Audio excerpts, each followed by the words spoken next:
Le 1er mai, journée symbolique s'il en est. Tout d'abord, la mobilisation de la Poste, on l'a suivi il y a quelques semaines. Qu'est-ce que ça donne concrètement aujourd'hui à la Poste? La grève se poursuit. Le problème essentiel, c'est que la direction refuse de se mettre autour d'une table pour négocier. Dans un premier temps, elle avançait comme prétexte le fait que comme j'étais licencié, je n'avais pas le droit de participer à la délégation de négociation. Elle m'a même assigné au tribunal le 12 avril pour essayer de me faire interdire par injonction d'un juge le fait que je puisse être représentant syndical et pénétrer dans les centres. Ils ont été déboutés. Donc depuis le 13 avril, ils ont un nouveau prétexte, c'est de dire que on va appeler à la grève dans les centres, on va expliquer aux non-grévistes l'évolution du conflit, les motifs de notre grève, alors qu'en fait on fait ça depuis le 26 mars. La Poste en fait, elle est bien emmerdée parce qu'elle s'est retrouvée dans une situation assez cocasse. Elle m'a licencié pour que je ne sois plus représentant syndical et il y a un juge qui vient de débouter la Poste et qui vient de me permettre de pouvoir être toujours représentant syndical. C'est-à-dire que je suis soumis en fait aux mêmes dispositions que n'importe quel autre postier qui est représentant syndical. Donc nous aujourd'hui, on met sur la table et on a demandé à ce qu'il y ait une médiation de la part de la préfecture.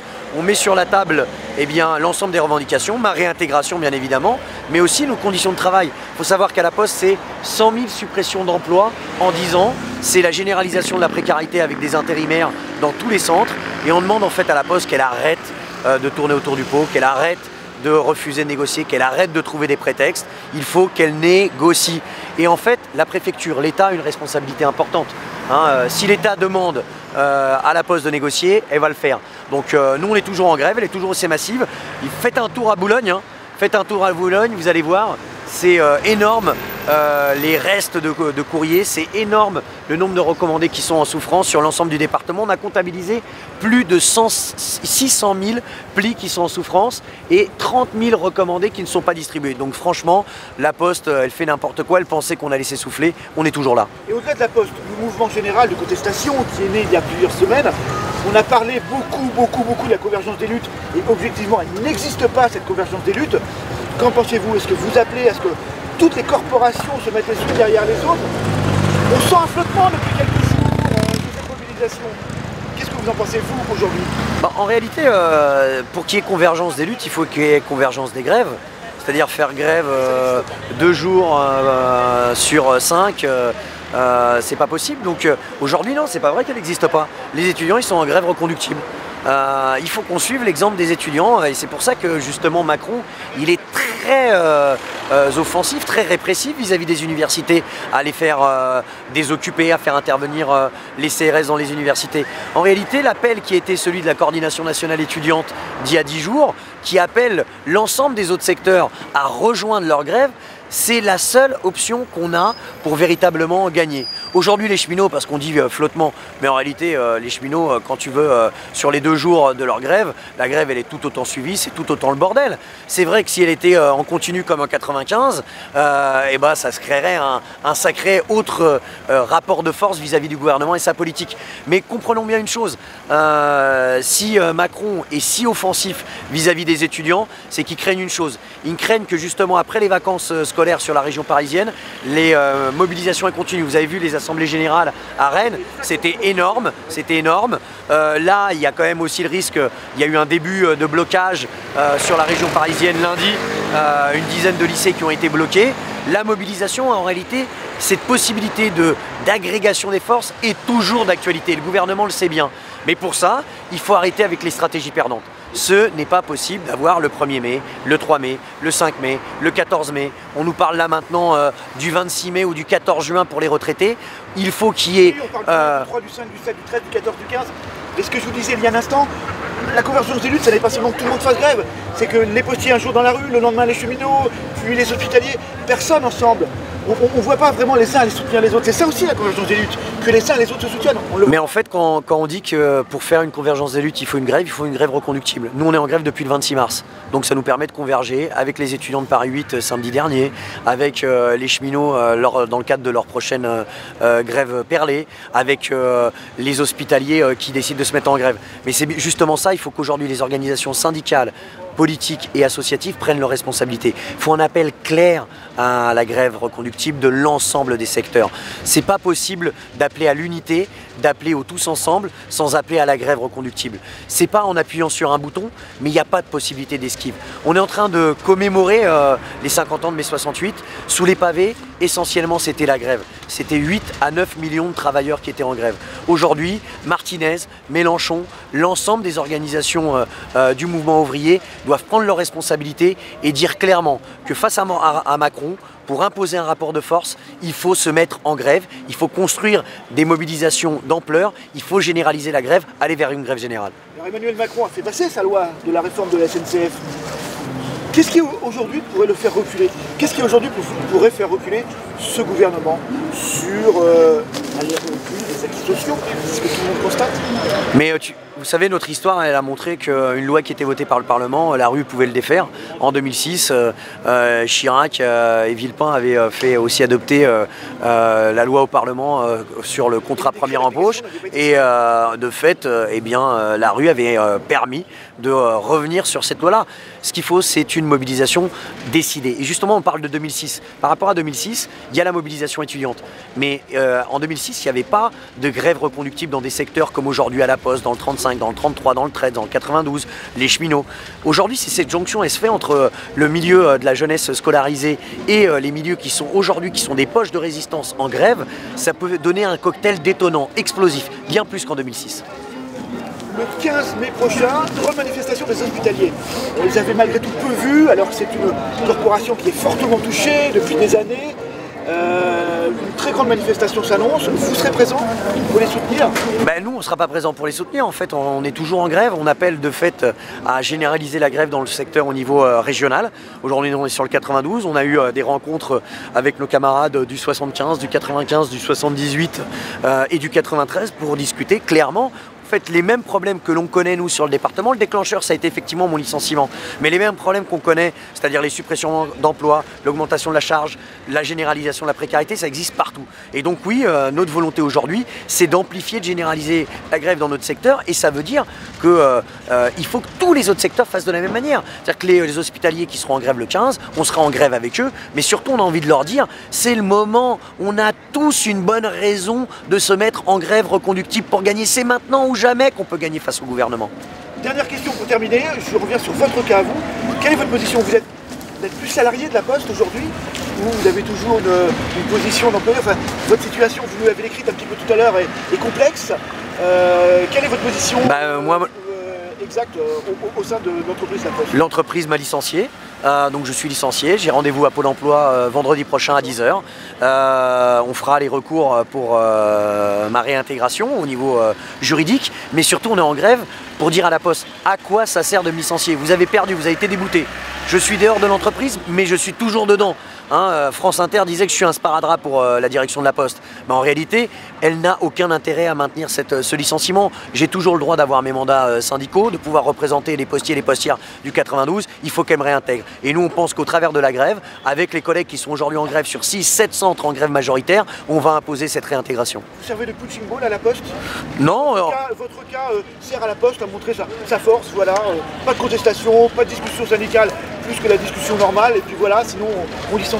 Mais je crois que en fait, c'est un peu le punching ball qui se retourne un peu contre la direction de La Poste, parce qu'elle pensait effectivement qu'on aurait un licenciement et puis des rassemblements comme ça le 26 au soir, un peu en enterrement de première classe. Et en réalité, ce qu'on a eu, c'est un mouvement qui aujourd'hui n'a jamais été aussi fort dans le département et qui de fait, il y a plein d'autres départements à La Poste, mais d'autres secteurs qui regardent et qui s'intéressent aussi au fait de savoir, en fait, on peut résister à un employeur comme celui de La Poste, on peut résister à cette répression. Il suffit d'avoir une équipe soudée, des collègues, montrer qu'en réalité, on ne courbera pas l'échine. Parce que pour nous, il y a un principe simple. En fait, c'est pas Pénicaud, ministre du Travail, c'est pas Philippe Val, PDG de La Poste, c'est pas mon directeur départemental qui décide si je suis ou non représentant des postiers. Ce qui le détermine, si je suis ou non représentant des postiers, c'est les postiers eux-mêmes. Et on est en train de peut-être d'inverser un petit rapport de force qui est celui de dire au niveau syndical, c'est pas les tauliers, c'est pas les patrons qui nous donnent le blanc-seing pour savoir si on est représentant syndicaux. C'est avant tout, et on l'oublie peut-être un peu trop souvent, nos collègues. Merde, il y en a plein là. C'est où? Je te voyais plus. joli 1er mai, M. Martinez. Il fait beau, hein. Il fait plus beau qu'à Marseille, quand même. Au niveau de la mobilisation, surtout. Pour l'instant, les chiffres sont intéressants. C'est mieux que l'année dernière. La mobilisation générale sur les grèves. Attention, il y a un camion. Merci, monsieur. Où en sommes-nous? Est-ce que cette convergence des luttes dont tout le monde parle va enfin avoir lieu, monsieur Martinez? On y travaille, on y travaille. Et quand, on va vous demander quand, on parle aux militants, les gens nous disent alors quand est-ce que les policiers viennent aider les infirmières, quand est-ce que les cheminots vont avec d'autres corporations? C'est pas ça, les postiers sont en lutte, les infirmières elles sont en lutte, donc maintenant il faut que ça s'élargisse à d'autres, voilà.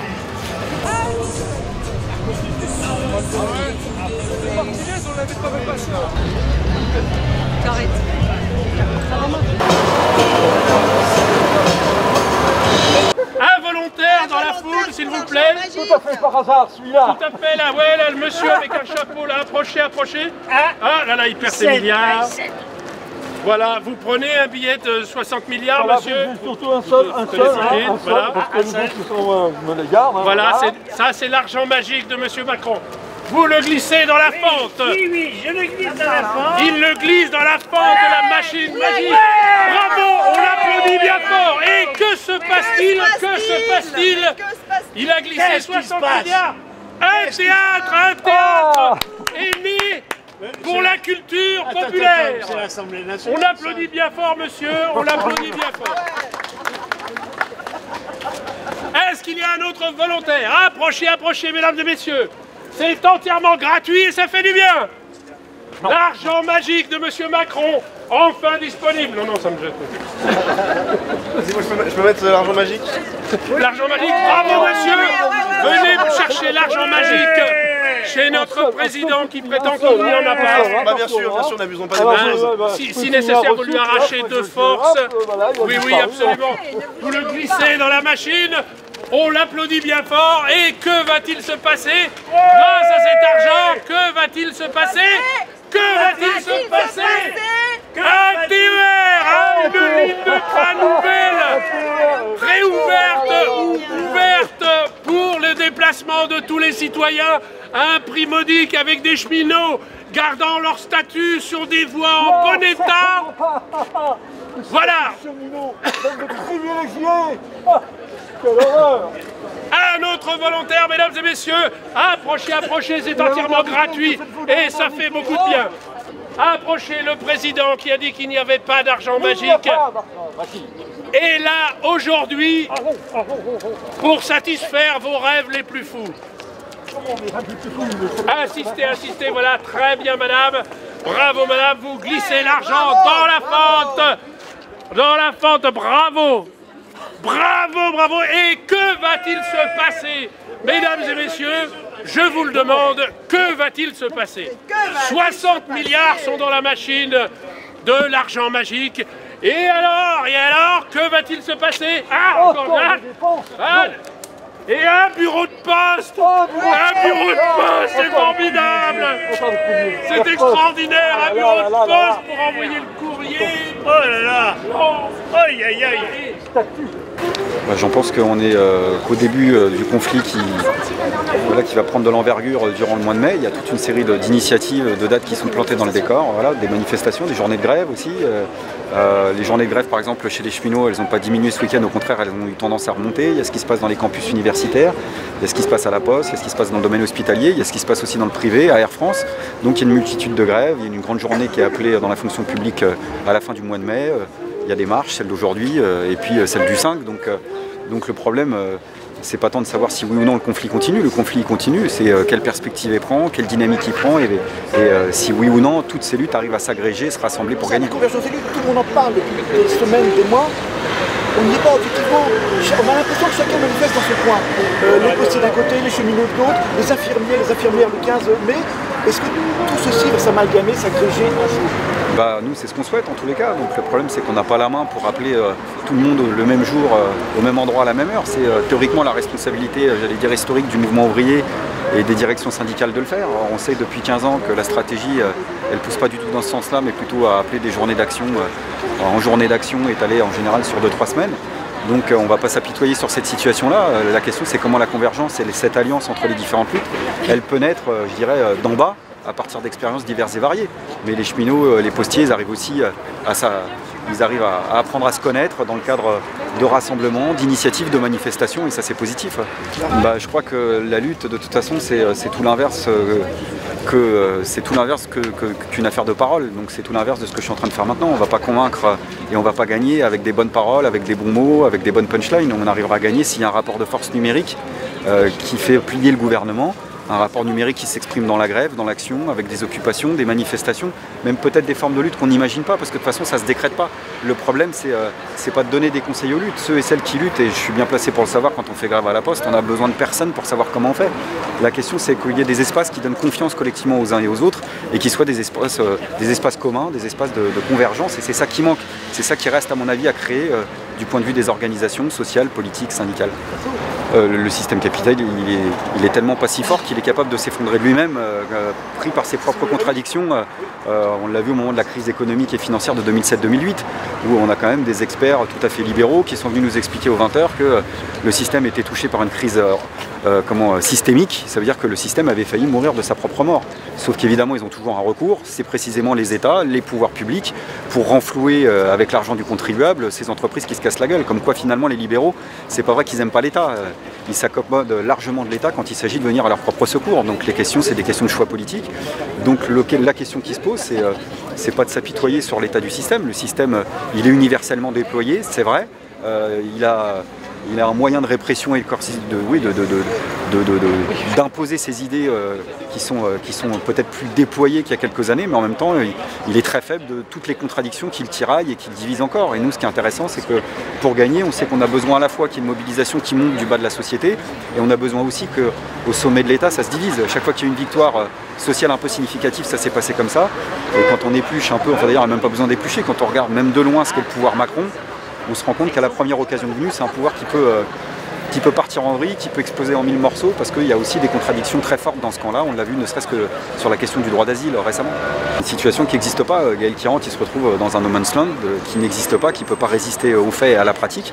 Donc il peut être tranché que dans le bon sens, c'est-à-dire dans sa réintégration entière et totale à la Poste. On va continuer à se battre pour ça et on ne lâchera pas, parce que ça peut être un cas d'école qui ne concerne pas simplement tous les syndicalistes de la Poste, qui ne concerne même pas d'ailleurs tous les syndicalistes, qui concerne plus généralement tous ceux qui auraient tendance à l'ouvrir à un moment ou à un autre, parce qu'à travers les exemples qu'on fait, on cherche aussi à envoyer un message clair à la population en disant l'ouvrez pas trop, quoi, parce que... Un message clair au postier, c'est un message clair de la Poste à travers ce qui se passe sur le cas spécifique de Gaël, de dire voilà, si vous l'ouvrez un peu trop comme vous le dites, voilà ce qui va vous arriver. C'est un rapport de force qui se met systématiquement en place dans notre société d'aujourd'hui.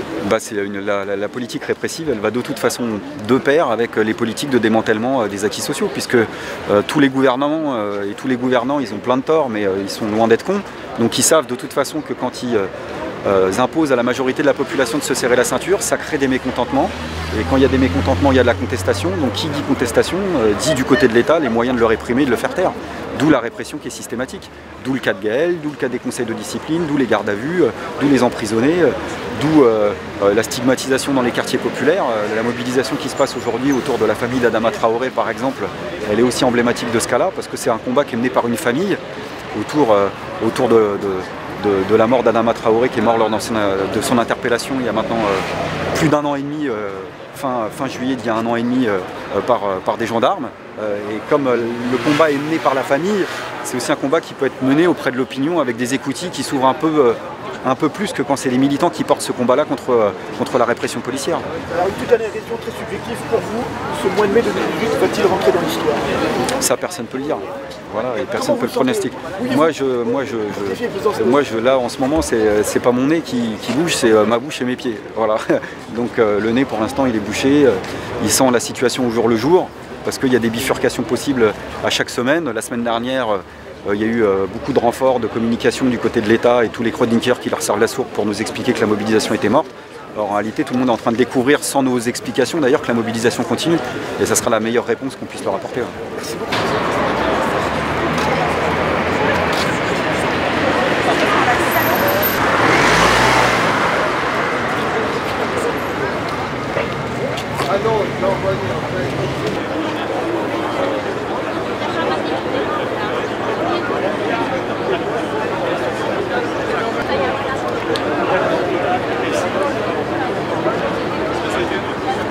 Florian Philippon, bonjour.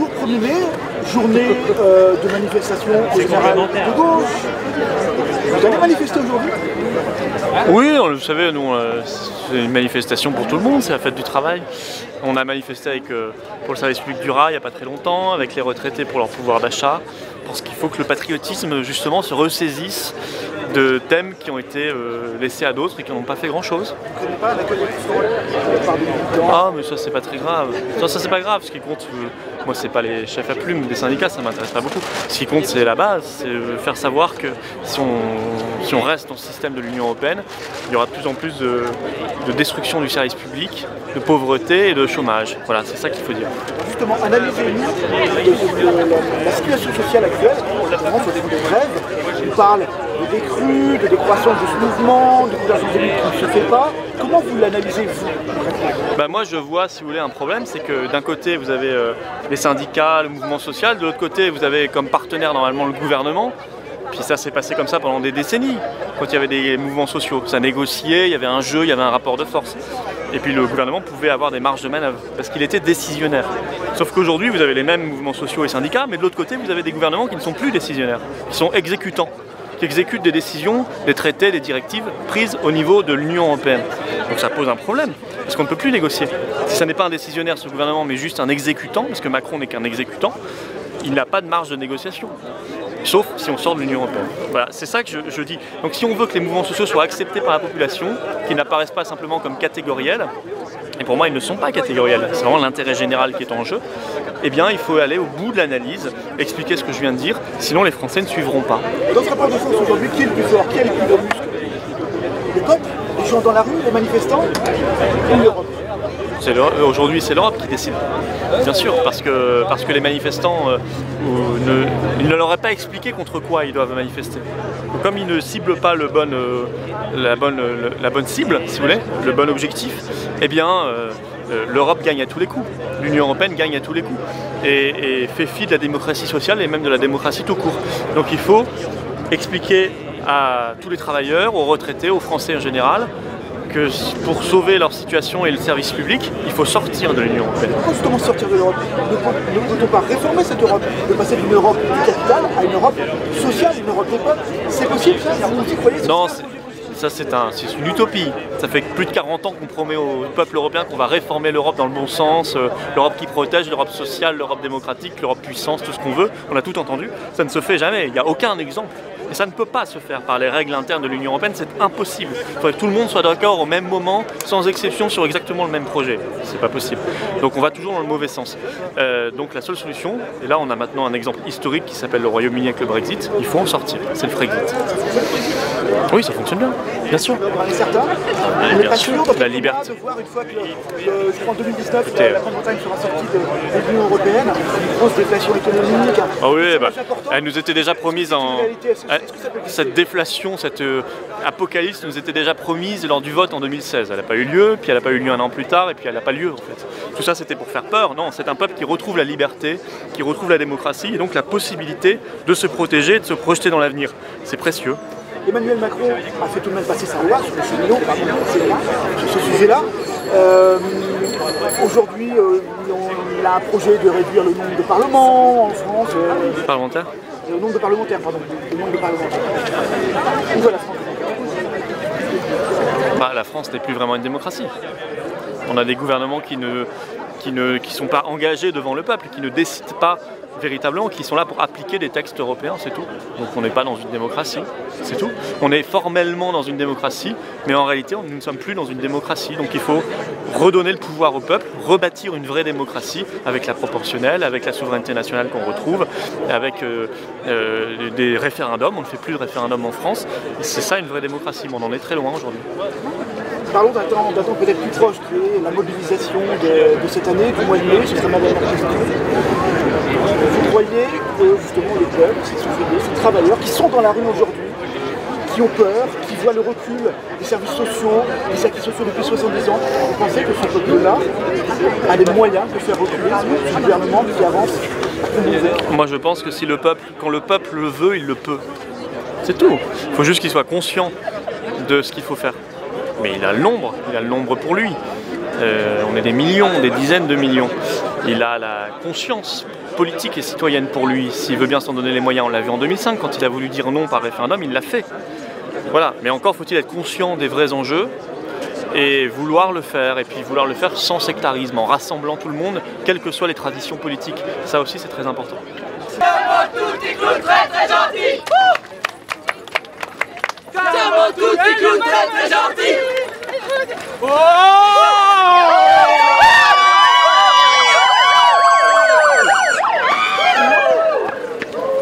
Bonjour les copains. Martha.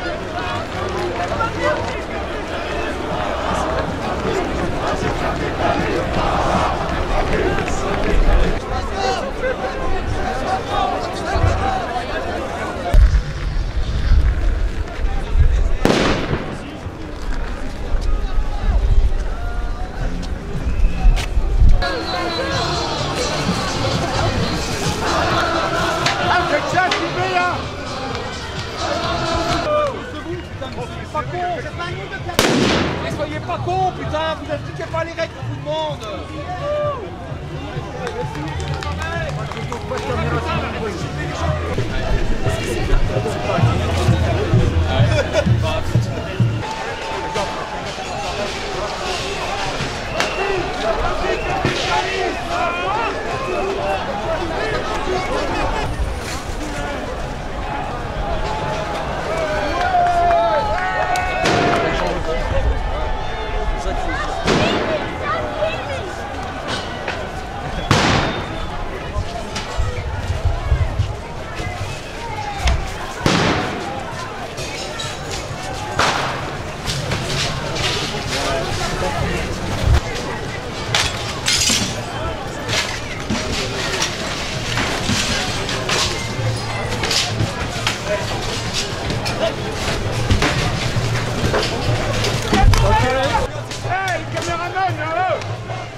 Allez, Joca.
Il y a des batteries là-dedans.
très dangereux.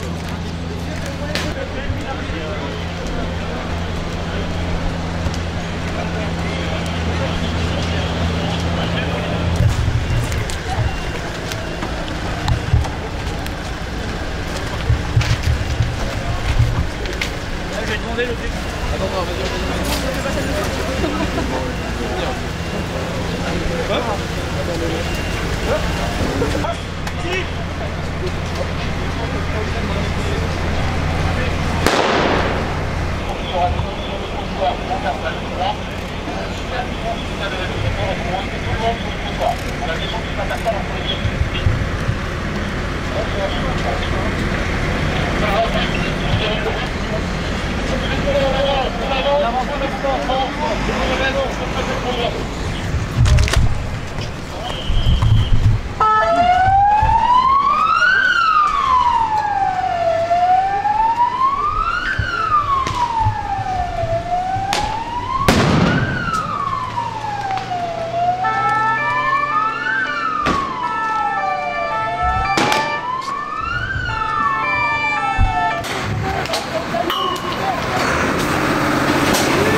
Laissez-nous Bah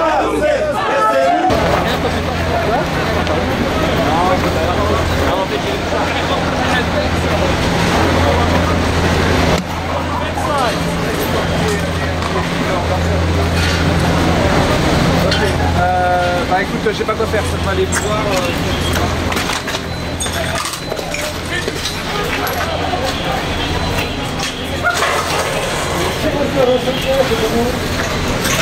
Ah bah t'as qu'à appuyer. La machine elle est là. Lucas. Il y a les caméras. Ouais, c'est bien reçu, police. Ça va se passer.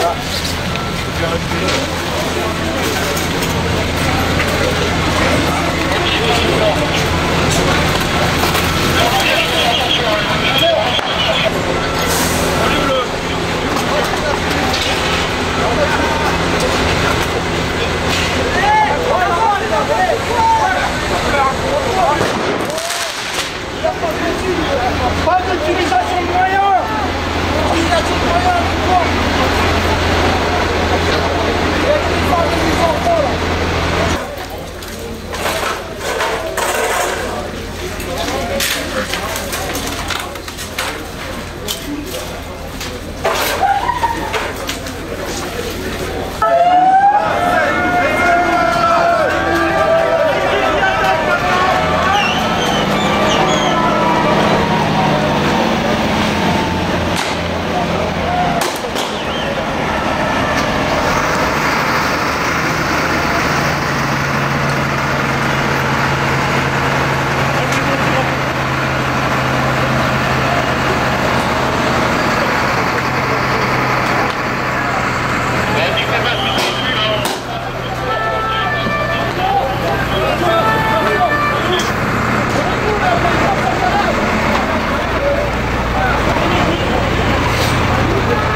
Passez derrière Mousseau. Derrière Mousseau. Merci.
LBD, GMD pour devant là.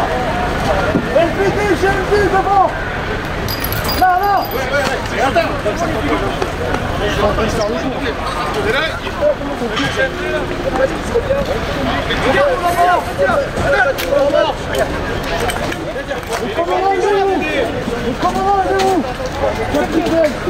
Est-ce que je peux faire là-bas au fond?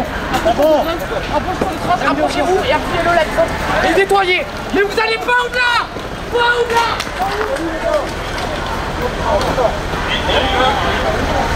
On nettoie là-bas, là. Hein, on nettoie là-bas. Attention les gars.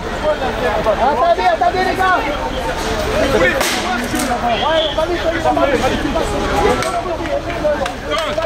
Grenade de mes couilles. Ouais, ça va mieux. Attention les gars. De ce côté, attention. Eh les gars, on va laisser la 62 de côté, et nous on va passer côté gauche du parc. Là, on va passer côté gauche. Ouais, passez de ce côté. Grenadez là-bas. Côté gauche du parc. Côté gauche. Allez, on continue. On y va là.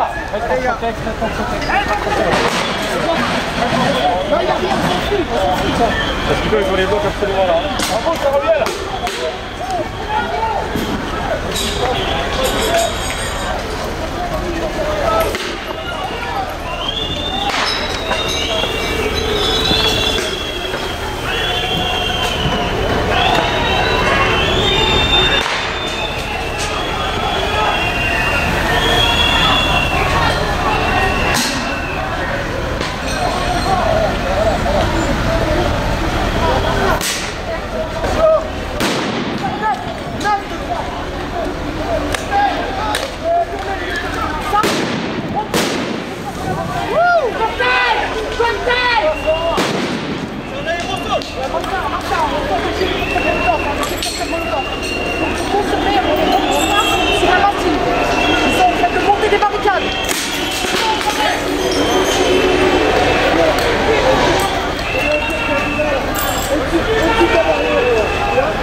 Saturez la zone, Jake.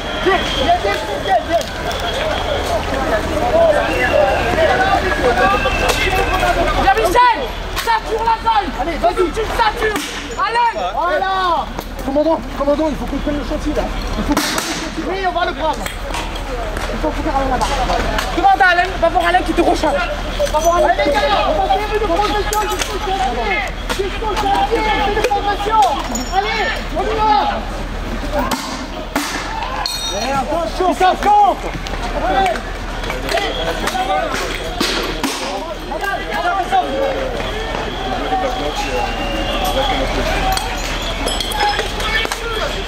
Avance, Christophe, avance. Avance, Alvaro.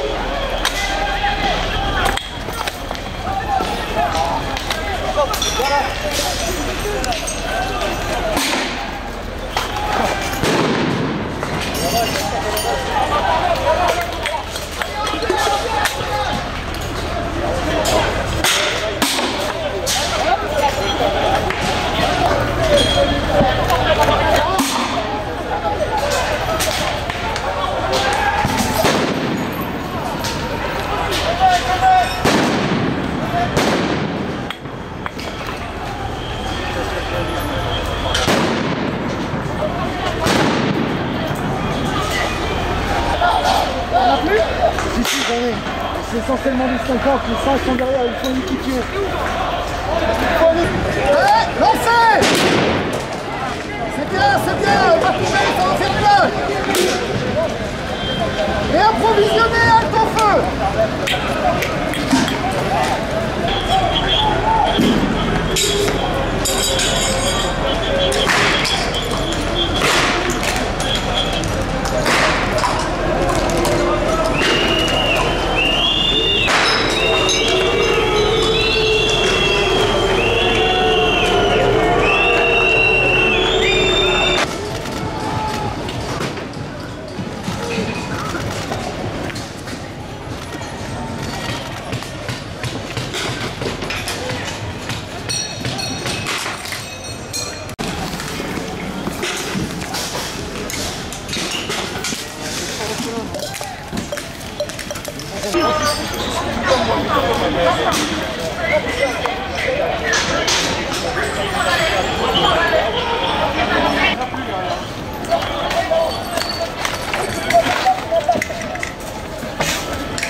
Da kufumigiani.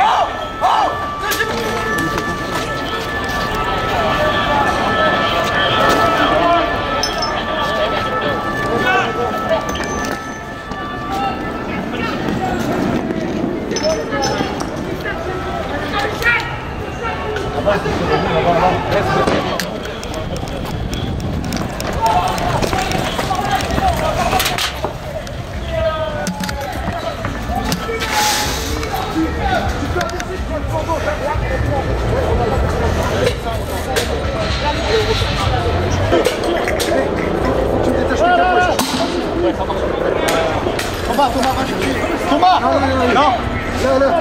Manu. Elles sont ouvertes là-bas. Lequel? Là, tout droit, le munition.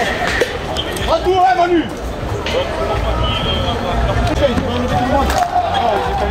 Voilà, il y a Manu qui est parti. On bouge plus nous les gars, on est que 3 là. J'ai plus que 50. On est bon là. T'as plus rien? J'ai plus 50. Les 50, j'attends pas.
Bravo, reconstituez la rentrée un peu, bravo, s'il te plaît. Mais...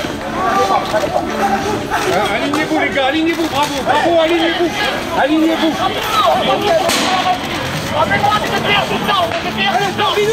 Allez, les gars. Allez.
C'est bon Marine, c'est bon.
qu'il nous faut courir.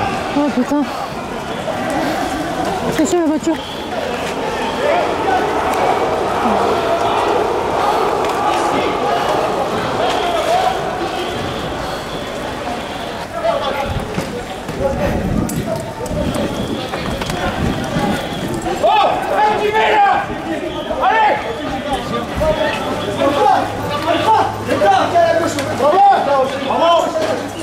Va chercher pas les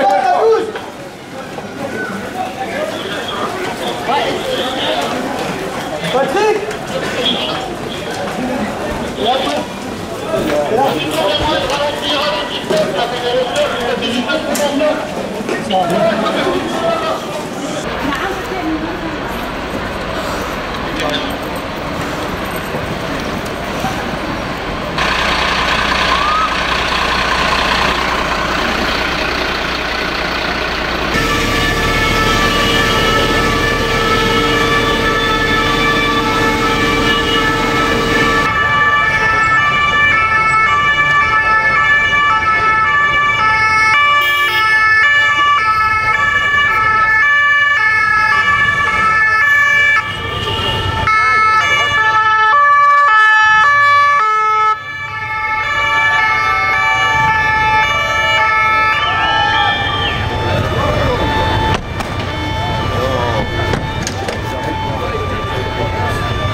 Presse.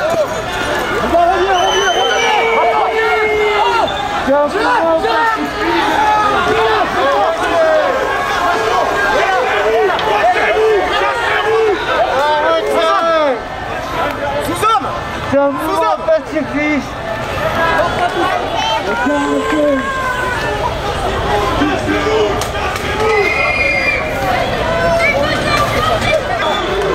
Section les gars comme ça. Restez là.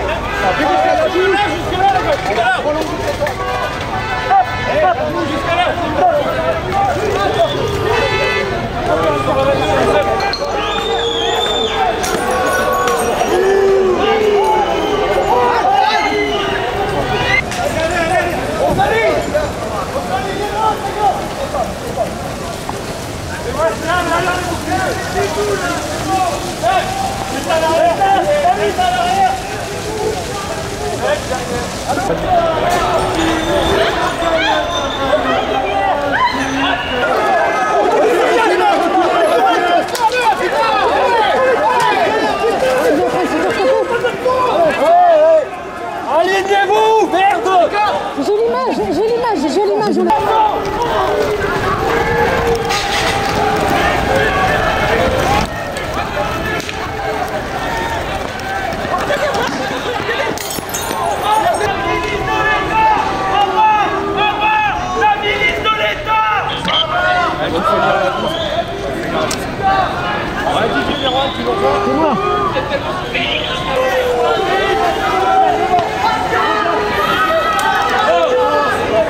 C'est là, c'est pas bon. Hein.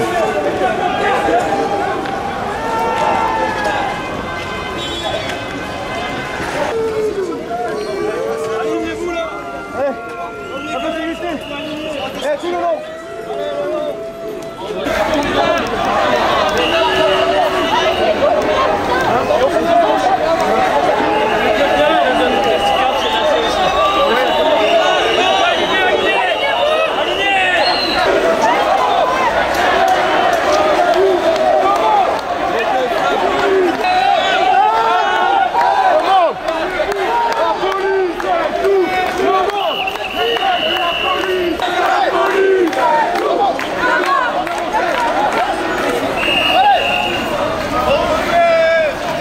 Personne là. Oh.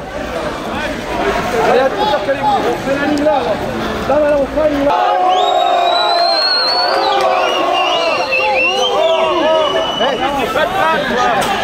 Bravo la police hein.